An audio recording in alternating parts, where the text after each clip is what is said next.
The opinions and views expressed by individuals during this broadcast are their own and may not be the opinions of this network, their group, or other organization they may be involved with.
Hola! Hi, everyone.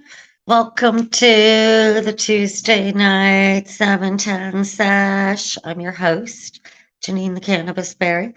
And let me just say how upset I am. How upset I am that I am not able to wear this. Okay. For a long time, this was part of my wardrobe. And now it's not looking good. Oh, it's cool back in Toronto, but the cannabis is fine. Yeah, I mean, we don't have the weather, but we got the cannabis. And boy, have things happened, eh? Like between last week and this week, cannabis is legal in Germany. It's not really supposed to be legal for you and me. It's not supposed to be legal for tourists. But what the fuck are they going to do in Berlin and Munich and Frankfurt and Cologne and all those huge cities? No, frick 'em. They don't have enough police. They have enough problems. In reality, without having to worry about cannabis people. There's other issues in Germany. Other issues in Germany. But I have stories from Cancun. It was really hard to do this. Okay. So partly it was my fault. I didn't really think about this very well when I booked the trip. But the week that I was in Cancun was the weekend before Easter. So it was way more crowded than if I had gone to Cancun in January or February. So partly it was my fault, right, that I was there and there were a lot of police. Okay? There was a lot of police. Luckily, there was less police where I was staying because I wasn't staying in one of these huge, super duper, expensive resorts full of Americans. I was staying down at the end in a more Mexican place. So there were less sort of guards just on the street and stuff like that. But you're sitting there on the beach, and the reality is you have no idea when this fucking army truck is going to go by, or a bunch of army personnel with machine guns are going to walk by. So there was one point where there was one day There was one day where I sat one side of the beach and I smoked my joint. I saw them go by. I was like, okay, spark up. Weren't too many people out. It was all good. Okay? So the next day, I'm on the other side, which I thought was better because there was a complex they were building beside, not a full complex. There were less people on the other side. So I was just getting ready to light a joint. I tried, sometimes it's a bit windy. And yeah, lo and behold, I would start saying to myself, if I can't light this joint, maybe there's another reason. And so, yeah, put the joint away, look around. Oh, look, there's all the army people coming. Okay, so maybe maybe the stars were not letting me light my joint. But I'm like, I wanted my joint. And so there were four of them. And they were talking to like the security people at the resort I was staying at. And they were writing things in their book, and they were standing and they were talking and they were standing and they were talking. And I'm basically just going like, fucking leave so I can light a joint. So I wait. And eventually they go by. I see them go off in the distance. And then I'm like, okay, now I can spark up my joint. So I smoke my joint and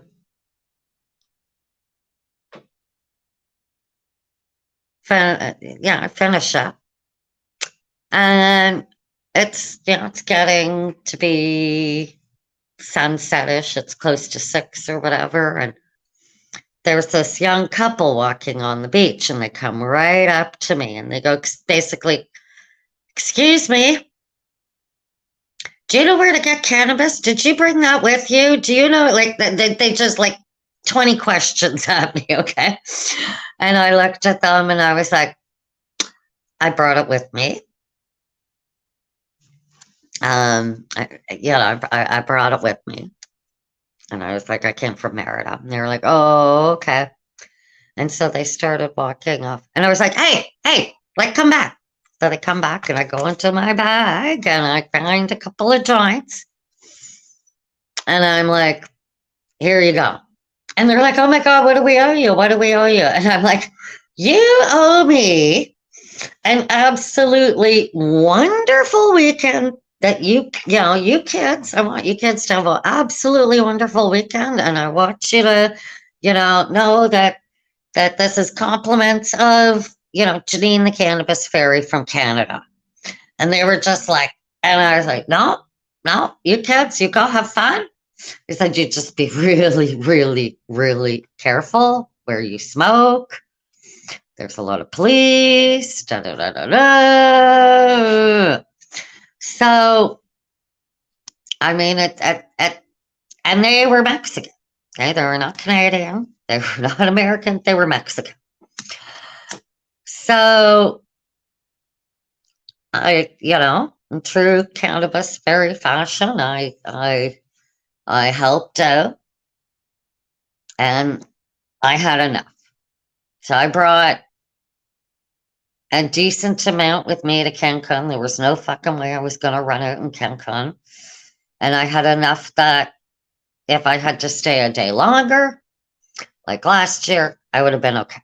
So I had lots of cannabis to the point that I was smoking my joints like halfway, 3/4 of the way, taking off the ash, and then eating the rest of the joint.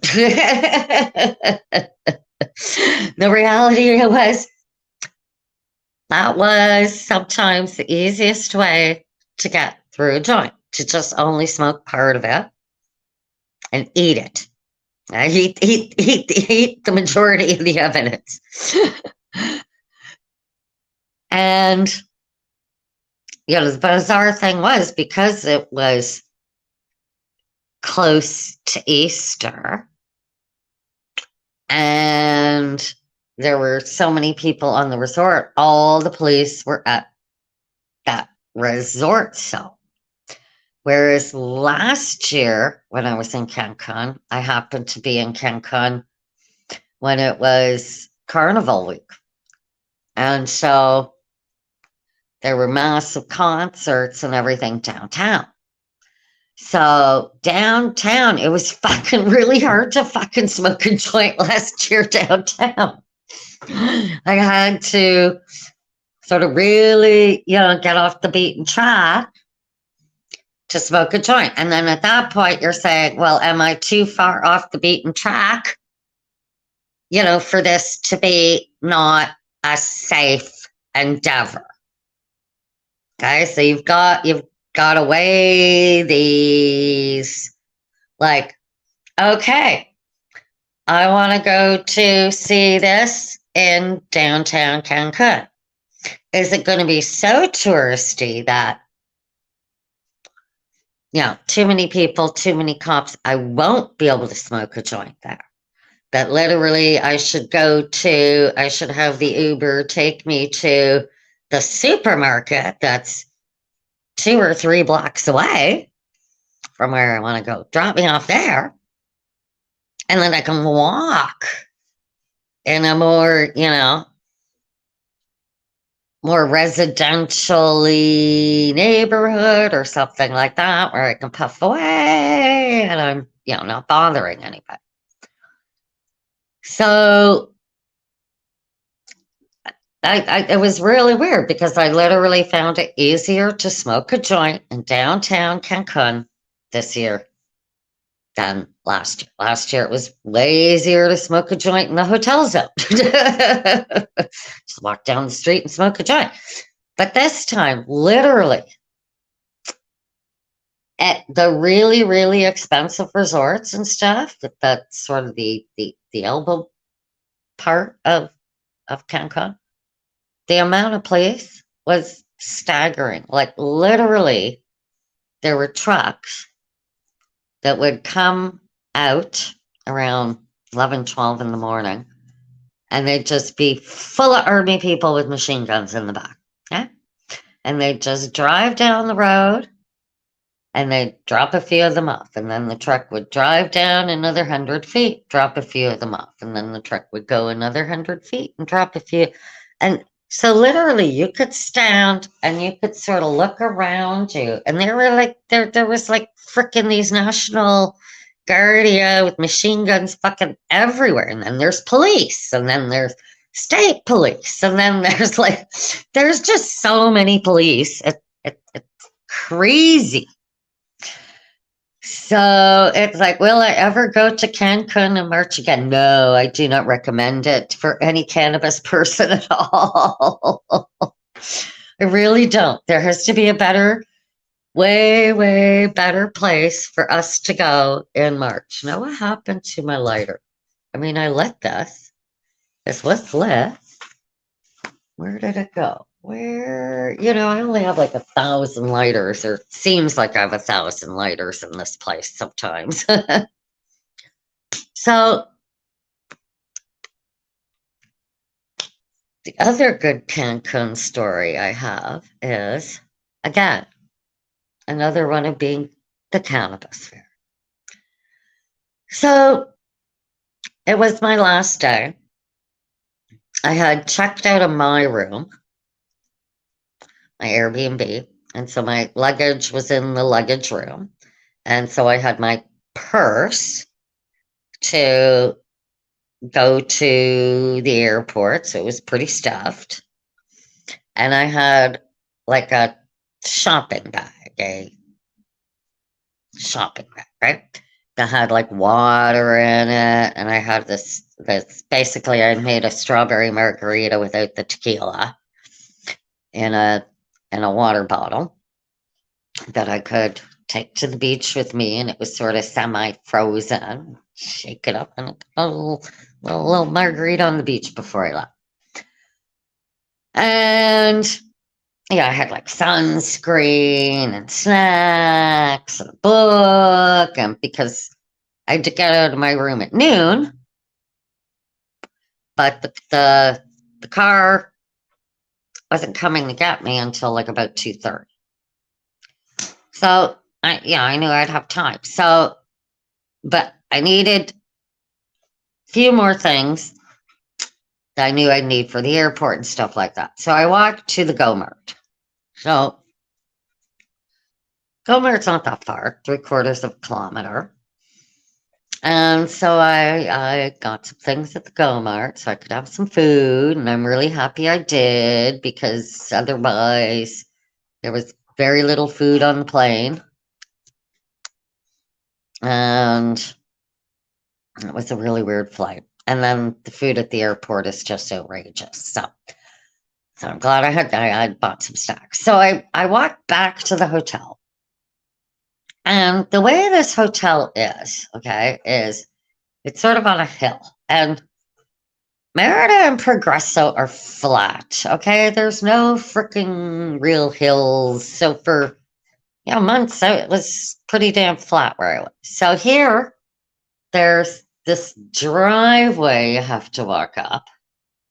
And then, once you sort of walk up the driveway, you have to get to where the lobby area, and so it's even a little more up. And then from there to get to the lobby, there's all these stairs up. So I'm walking up this, driveway hill to get back.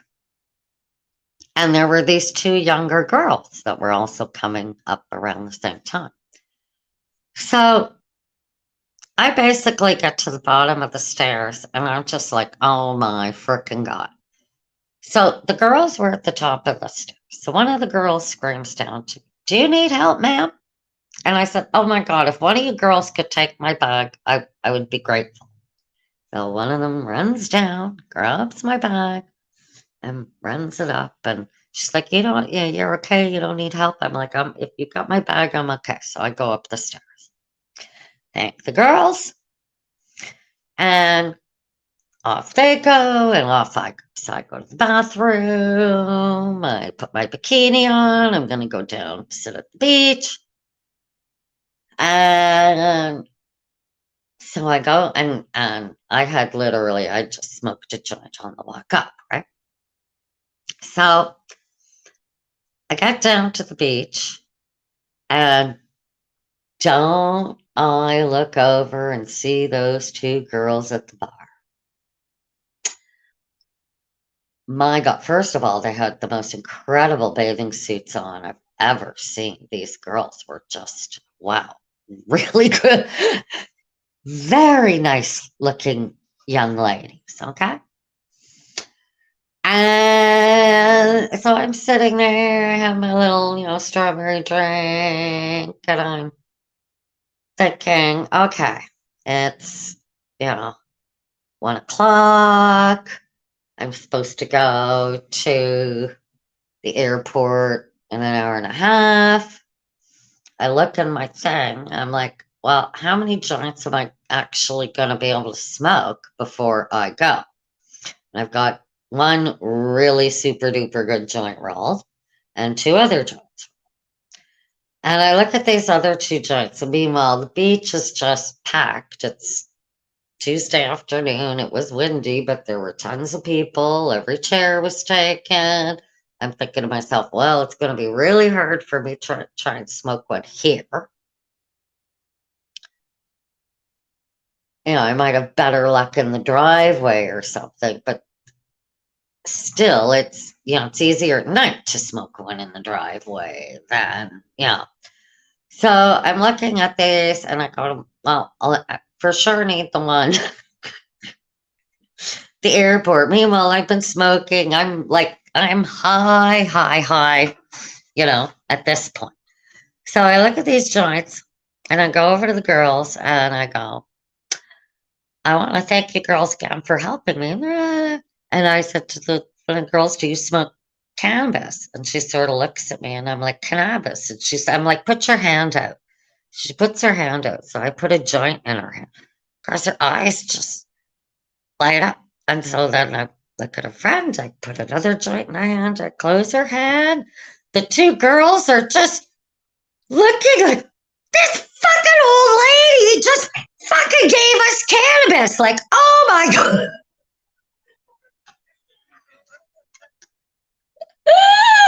It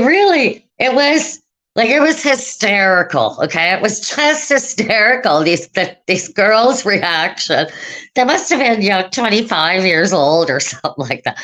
Just looking at me, and I told to have a fun time, girls.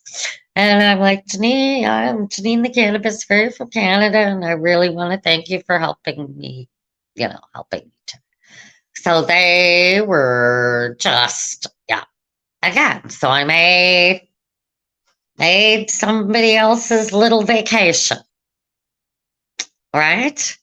And and to me, that's like, and then when I got to the plane, and it looked like maybe the seat beside me was going to be empty. I was telling the girl, my seatmate, I was like, I gave some young girls some cannabis today. I was, the cannabis fairy, and maybe this is going to mean that we have the empty seat. We had the empty seat, which, I don't know if you've traveled or not, but having an empty seat beside you on any flight is amazing. Huh? Really, truly is amazing.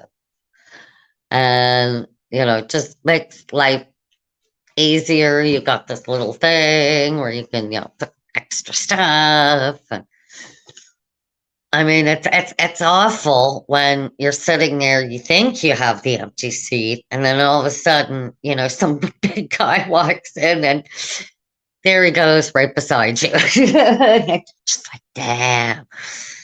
I mean, I always know if I'm, the last one to get into a seat, usually people look at me like, yes, we got somebody who's not that huge.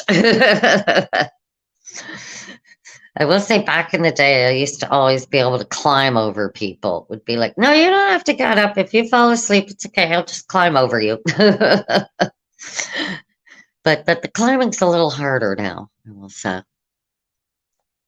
But yeah, no. So Cancun, I don't advise going March break, Easter, if you want to have fun with cannabis.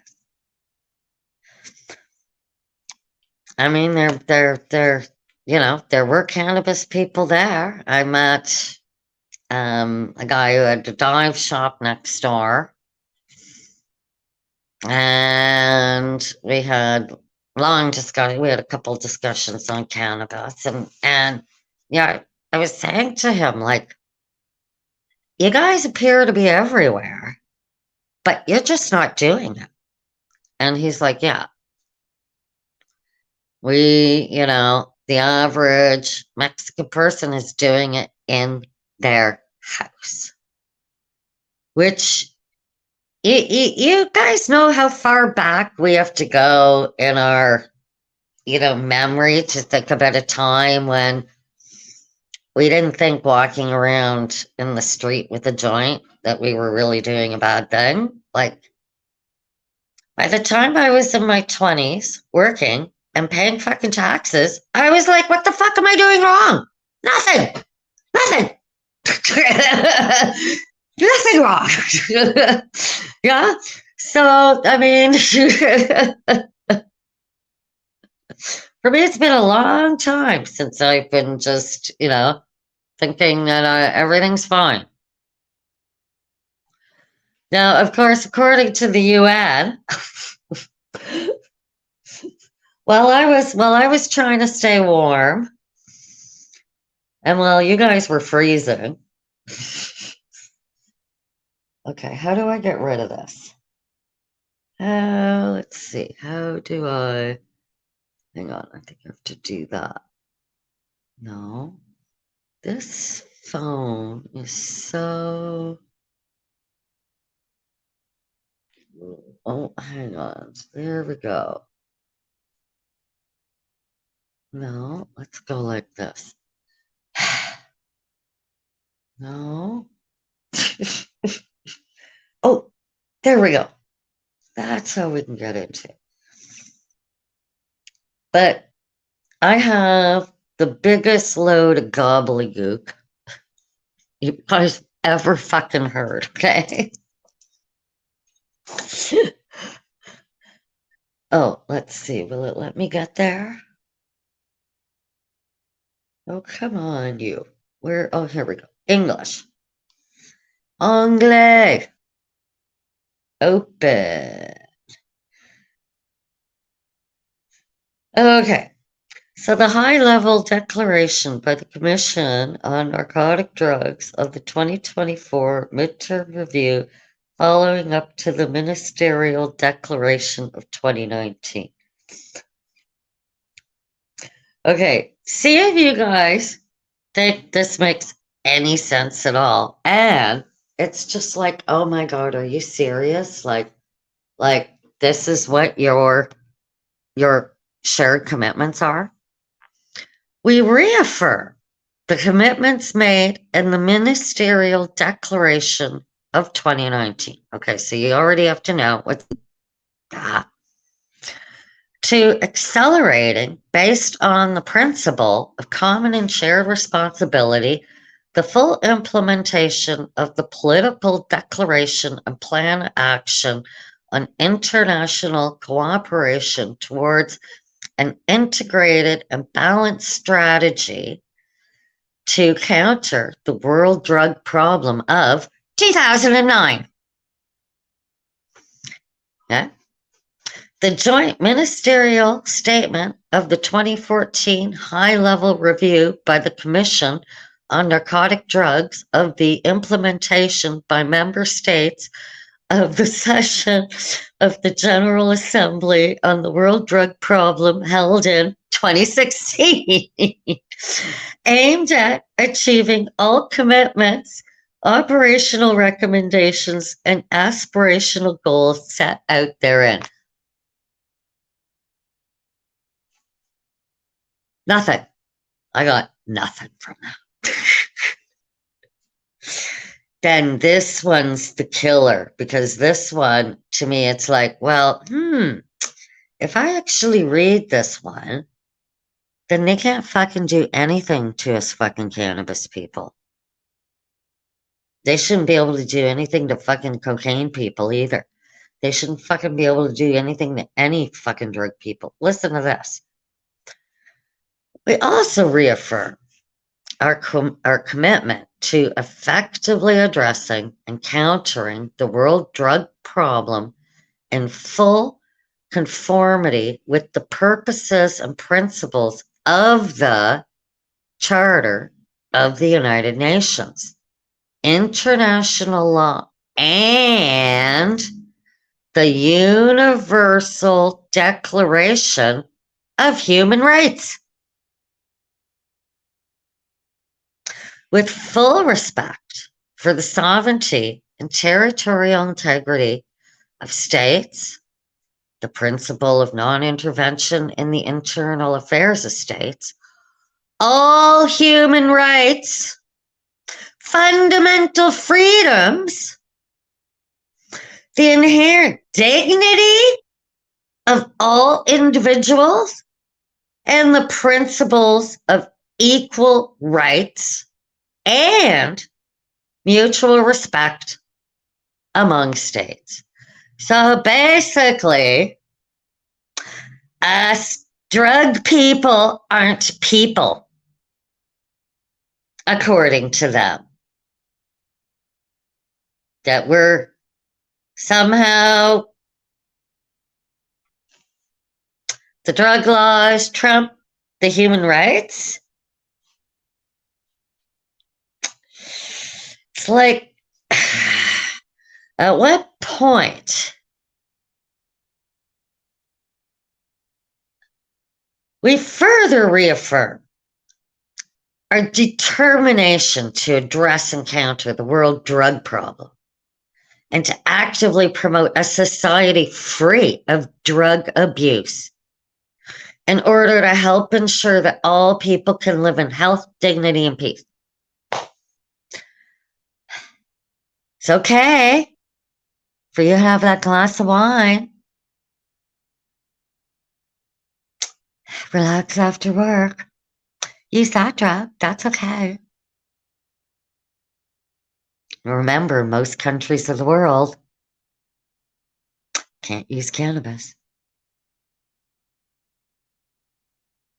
Just ridiculous. And with security and prosperity, and reaffirm our determination to address public health, safety, and social problems resulting from drug abuse. So maybe we should discuss about the public health, safety, and social problems caused by the police. Okay? And how much problems the police have caused in our society in the last 20, 30, 40, 50, 60, 70 years. My whole life. I mean, it's just crazy. We reiterate our commitment to respecting, protecting, and promoting all human rights, fundamental freedoms, and the inherent dignity of all individuals, and the rule of law and the development and implementation of drug policies. No, they don't. Otherwise, there would be access for cannabis all over the world. That's only up to number 3, okay? I hate to tell you, this thing is like 7 pages long, so we can't read it all. But that's just the fucking beginning.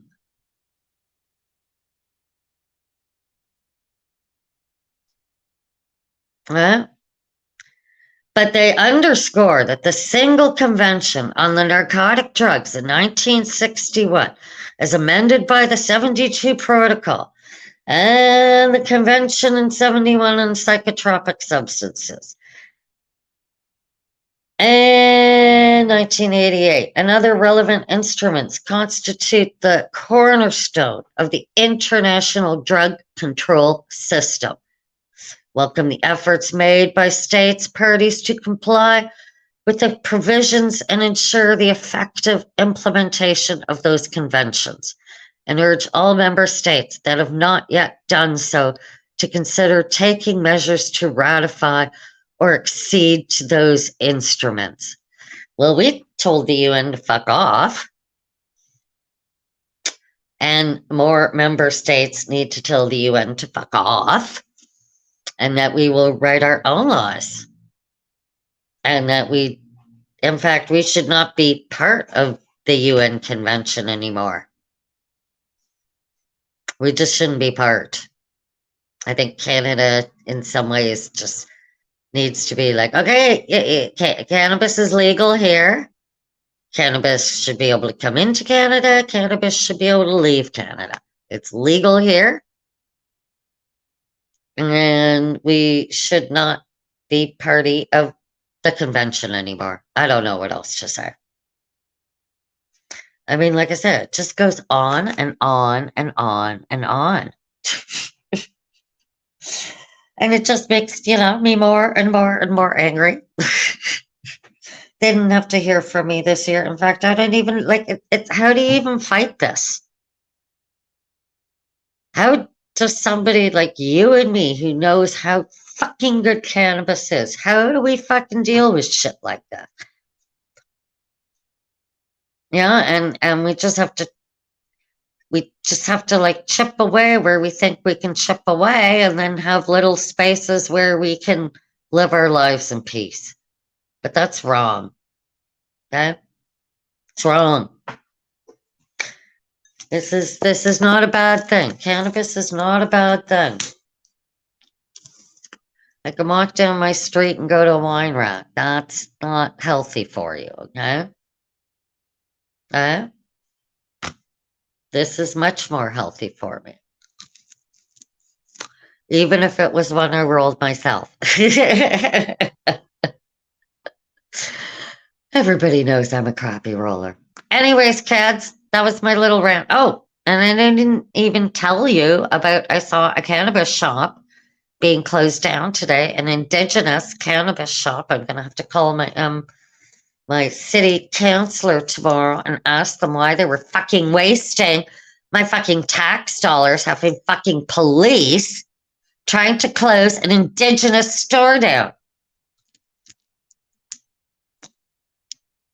Yikes. Okay, now I really have to go. I got smoke in my eye. So yeah, so the person apparently has a court date this month, and they were seizing everything in the premises and da da da da da. Well, I don't believe they can do that if that's indigenous land. So, and there's going to be a little bit of a court battle, I guess. We'll have to see what happens. Anyways, kids, I should go. I've rambled on for long enough. And again, it's going to be too damn long before I can put that thing on. I have all these damn clothes on. My body is just like going like, what the hell? But of course, if I go outside, then I'm like, no, put on 3 or 4 layers. Put on as many clothes as you want. Anyways, go kids. We'll yak more next week. We'll continue the conversation. Hopefully it won't be winter. Hopefully winter will be gone.